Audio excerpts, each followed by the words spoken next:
Hello बच्चों, हमारा जो आज का टॉपिक है वो चैप्टर 2 पॉलिनोमियल। टॉपिक है हमारा relationship between zeros and the coefficient of polynomial. कि जो हमारे पास जीरोस हैं और पॉलिनोमियल के कोएफिशिएंट हैं उनके बीच में क्या रिलेशन है। ठीक है, मान लो हमारे पास एक पॉलिनोमियल है ax² plus bx plus c is equals to 0, जहां पे कंडीशन क्या लगी है कि a is not equals to 0 है। ठीक है, तो इसके कोएफिशिएंट्स क्या क्या है हमारे पास। कोएफिशिएंट है हमारे पास a, b एंड c। ठीक है, तो x² का कोएफिशिएंट है a, x का कोएफिशिएंट है b and c is constant. तो हमारे पास सम ऑफ जीरोस, इसको हम अल्फा प्लस बीटा करके लिखते हैं, वो होता है minus coefficient of x² upon coefficient of x upon coefficient of x², यानी कि negative of coefficient of x upon coefficient of x²। वो क्या होगा, नेगेटिव फॉर्मूला का है coefficient of x is b, coefficient of x² is a। तो इस सम of zeros के लिए क्या होगा, b अपॉन a। अब यहाँ जीरोस समझने की बात है, जीरोस होते हैं फैक्टर्स। अगर मान लो इसके फैक्टर्स होंगे ax² plus bx plus c, तो जो दो फैक्टर्स इसके आएंगे उनका अगर हम सम करेंगे तो वो इन कोएफिशिएंट्स की रेशियो के बराबर होगा। प्रोडक्ट ऑफ जीरोस क्या होगा, alpha into beta, that is ये तो हो गया हमारा coefficient of x upon coefficient of x²। ठीक है, ये होगा कांस्टेंट अपॉन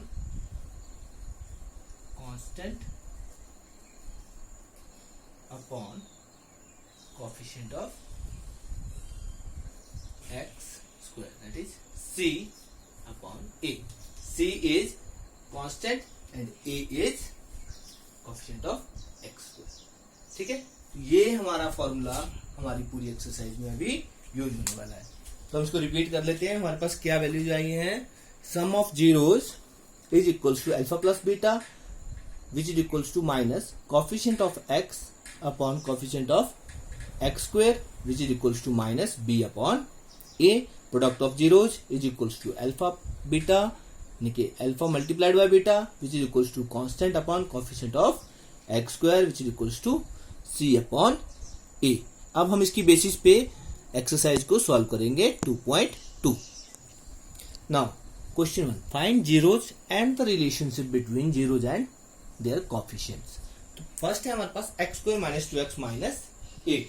हम इसके फैक्टर्स निकालेंगे। देखते हैं फैक्टर्स क्या है। x² क्या निकलेंगे, 8 के। 8 को हमने इस तरह से मल्टीप्लाई करना है कि वो इसका सम बन जाए। तो 8 के क्या फैक्टर्स होने चाहिए, minus 4x plus 2x minus 8 equals to 0। x minus 4 plus 2x minus 4 is equals to 0। तो दोनों में क्या चीज कॉमन है, x माइनस 4 कॉमन है। अब x प्लस 2 इक्वल्स टू 0। तो factors are x minus 4 equals to 0 और x प्लस 2 इक्वल्स टू 0। या तो x हो गया माइनस 4 वहां जाके हो जाएगा प्लस 4 और x हो जाएगा माइनस 2। ठीक है, रिलेशनशिप किसके साथ निकालना था, कोएफिशिएंट के साथ। उसके लिए हमारे पास फॉर्मूला था सम ऑफ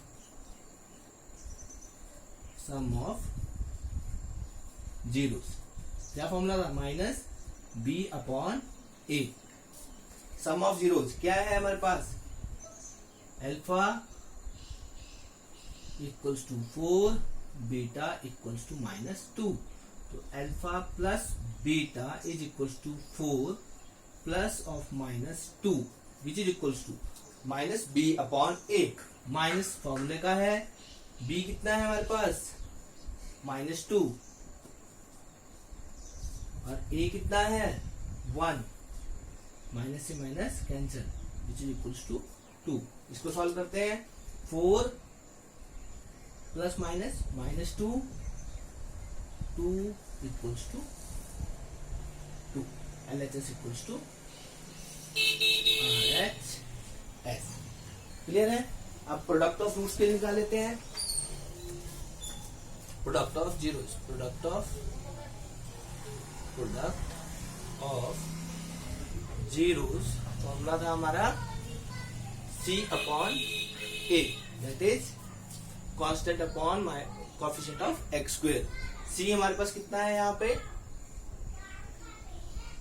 -8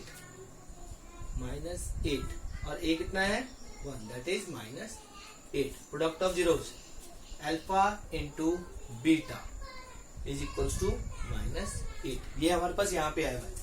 अल्फा कितना है हमारे पास 4, तो 4 into -2 equals to -8, -8 equals to -8, LHS equals to RHS, hence verified. ठीक है। तो इसी तरह से हमने अगले वाले पार्ट को भी करना है कि किस तरह से ये वेरिफिकेशन हुई है। सेकेंड और थर्ड पार्ट बिल्कुल सेम है। हम फोर्थ पार्ट कर रहे हैं 4u स्क्वायर प्लस 8u। अब इसमें देखो क्या चीज कॉमन आ रही दोनों में 4u। यहां से पहले में आ गया u common plus 2, 4u into 2 is 8u which is equals to 0। तुम्हारे पास आ गया 4u इक्वल्स टू 0 और u प्लस 2 इक्वल्स टू 0। या तो u हो गया 0 और u इक्वल्स टू -2। तो हमारे पास दो फैक्टर्स आ गए, एक आ गया 0, दूसरा आ गया -2। तो sum of zero is -b upon a। ठीक है। तो अब यहां से देखेंगे कि हमारे पास जो रिक्वायर्ड इक्वेशन ये जो बन रही है वो उसमें u स्क्वायर आ रहा है, u आ रहा है, पर कांस्टेंट तो आ ही नहीं रहा है। तो हम इसको रीराइट भी कर सकते हैं। हम इसको लिख सकते हैं प्लस 0 इक्वल्स टू 0। ठीक है। तो अल्फा हमारे पास आ गया 0, बीटा हमारे पास आ गया -2। तो अल्फा प्लस बीटा हमारे पास आ जाएगा 0 प्लस ऑफ -2 दैट इज -2। तो सम ऑफ जीरो हमारे पास कितना आ गया -2। ठीक है। अब यहां से चेक कर लेते हैं फॉर्मूला से कि अल्फा प्लस बीटा आ रहा है कि नहीं। फॉर्मूला क्या था -b upon a, -b is minus of 8 upon a is 4, 4 1 जा 4, 4 2 जा 8 that is -2। Alpha plus beta is -2। Product of zeros के लिए देखो, प्रोडक्ट ऑफ जीरोस हमारे पास क्या आ रहा है alpha beta is 0 into -2 which is equals to 0। Rule के accordingly alpha beta is c कितना है हमारे पास 0, a कितना है हमारे पास 4, 0.4 is 0। So LHS equals to hence verified। ठीक है। ये बहुत सिंपल है, बस इसको एक बार आप स्टैंडर्ड इक्वेशन बनाओगे और फिर क्वेश्चन सॉल्व हो जाएगा। नेक्स्ट है हमारे पास फिफ्थ पार्ट टी स्क्वायर -15। तो टी स्क्वायर -15 हो गया। पहले तो 15 देखो किसी का भी स्क्वायर रूट नहीं है, 15 है किसी का नहीं है। तो इसको हम पहले फॉर्मूला के अकॉर्डिंग बना लेंगे 15 का स्क्वायर रूट का स्क्वायर इक्वल्स टू 0। अब हमने एक फॉर्मूला किया था a square minus b square which is equals to a minus b and a plus b। तो हमारे पास a हमारे पास क्या है t, तो हमारे पास क्या हो जाएगा t minus √15 t plus √15 which is equals to 0। तो ये क्या हो जाएगा t इक्वल्स टू √15 और t equals to minus √15।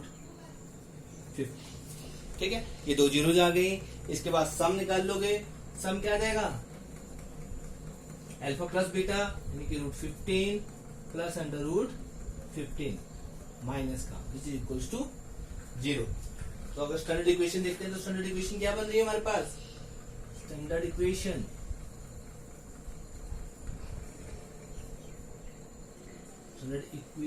Equals to T square minus 0t या plus 0t minus 15 equals to 0, या माइनस प्लस कुछ भी हो कोई फर्क नहीं पड़ता, क्योंकि माइनस 0 प्लस 0 एक ही वैल्यू होती है।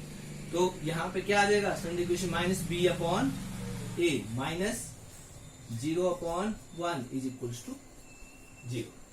ठीक है, फिर प्रोडक्ट अल्फा बीटा यानी कि यह होगा अल्फा प्लस बीटा के लिए। अल्फा बीटा वैल्यू क्या है, under root 15 into minus under root 15, under root से अंडर रूट कैंसिल हो गया, माइनस 15। ठीक है, आप देख लेते हैं फॉर्मूला के हिसाब से अल्फा बीटा क्या होता है,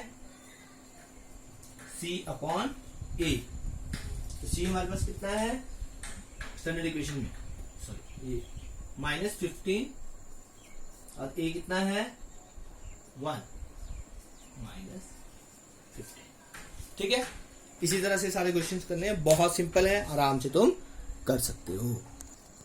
अब क्वेश्चन नंबर 2 है, find quadratic polynomial from sum and product of its zeros. तो पहला पार्ट है हमारे पास 1/4 एंड 1। तो जो यहाँ पे 1/4 है वो है सम एंड जो 1 है वो है प्रोडक्ट। अब सम ऑफ जीरोज है 1/4, प्रोडक्ट ऑफ जीरोज है 1। सम ऑफ जीरोज हमेशा क्या होता था, माइनस बी अपॉन ए। तो अगर हम सीधा सीधा वैल्यू डालते हैं तो यहां पे देखो माइनस बी क्या आना चाहिए 1 और ए कितना आना चाहिए 4, पर डायरेक्ट नहीं लेना है हमने, पहले इसको चेक कर लेते हैं। सी अपॉन ए यानी कि सी आना चाहिए 1, ए आना चाहिए 1, पर ए यहां पे क्या आ रहा है 4। तो हम इसको रीराइट कर सकते हैं, हम इसको लिखेंगे 1/4 upon 1 is equal to minus B upon A. हमने क्या किया 1/4 अपॉन 1 इसको रीराइट कर दिया। तो अब हमारे पास क्या आ गई, a equals to 1, b equals to minus 1/4। Minus 1/4 क्यों है, क्योंकि यहां माइनस b है, एंड c इक्वल्स टू 1। तो पॉलिनोमियल क्या होगा क्वाड्रेटिक, स्टैंडर्ड इक्वेशन क्या होती है, standard equation of a quadratic polynomial is equals to ax² plus bx plus c। यहां पे a कितना है 1, x² minus 1/4 x plus 1 equals to 0। ये भी आंसर हो सकता है, और हम इसको इससे डिवाइड कर देते, मल्टीप्लाई कर देते हैं, इसको एलसीएम लेके 4x² minus x plus 4 equals to, ये दोनों आंसर्स वैलिड हैं। ठीक है, बहुत सिंपल है। हमने क्या यूज किया, सम ऑफ जीरोज का कंसेप्ट, प्रोडक्ट ऑफ जीरोज का कंसेप्ट, उन दोनों को यूज करके हमने एक इक्वेशन निकाल ली क्वाड्रेटिक पॉलिनोमियल की। नेक्स्ट पार्ट है हमारे पास √2, 1/3। Sum of zeros √2 minus B upon A. ठीक है, प्रोडक्ट ऑफ जीरोज सीधा formula C upon A, value कितनी है 1/3। अब देखो फिर वैसे ही एक सिचुएशन आ रही है कि a 1 आ रहा है, b -2 आ रहा है और a 1/3। इसको इस टाइम रीराइट करेंगे, हम लिखेंगे 1/3/1। तो a हमारे पास आ गया 1, b आ गया -√2 एंड c आ गया 1/3। तो अब इसमें वैल्यूज पुट करेंगे तो हमारे पास वैल्यू आ जाएगी ax² plus bx plus c। a की जगह 1x² minus √2x plus 1/3 equals to 0। ये भी आंसर हो सकता है, और 3x² minus 3√2x plus 1 equals to 0। ये दोनों आंसर्स हो सकते हैं। थर्ड पार्ट है हमारे पास sum of zeros 0 and product of zeros √5। Sum of zeros is 0 and product of zeros is √5। इसको हम लिख देते हैं अपॉन 1। 0/1 इज ऑलवेज 0, तो हमारे पास सेम वैल्यूज। ए आ गया हमारे पास 1, बी आ गया 0 एंड सी आ गया √5। स्टैंडर्ड इक्वेशन आ जाएगी हमारे पास x² प्लस √5 इक्वल्स टू 0। ये हमारे पास आंसर होगा। बाकी सारे क्वेश्चंस बिल्कुल मिलते जुलते हैं, इसे तुम कर सकते हो। फिफ्थ पार्ट है हमारे पास -1/4 and 1/4। Sum of zeros is -1/4 and product of zeros is 1/4। ध्यान से देखेंगे तो b कितना आ रहा है, माइनस से माइनस कैंसिल हो रहा है, तो b equals to 1, a equals to 4। देखो यहाँ भी a4 है, वहां भी a4 है। यहाँ जो माइनस था इसने इसको माइनस को माइनस कैंसिल कर दिया, b equals to 1 and c is equal to 1। दूसरी इक्वेशन हमारे पास क्या आ जाएगी, x² plus x plus 1 equals to 0। ठीक है, इसके साथ ही चैप्टर कंप्लीट होता है। Thank you.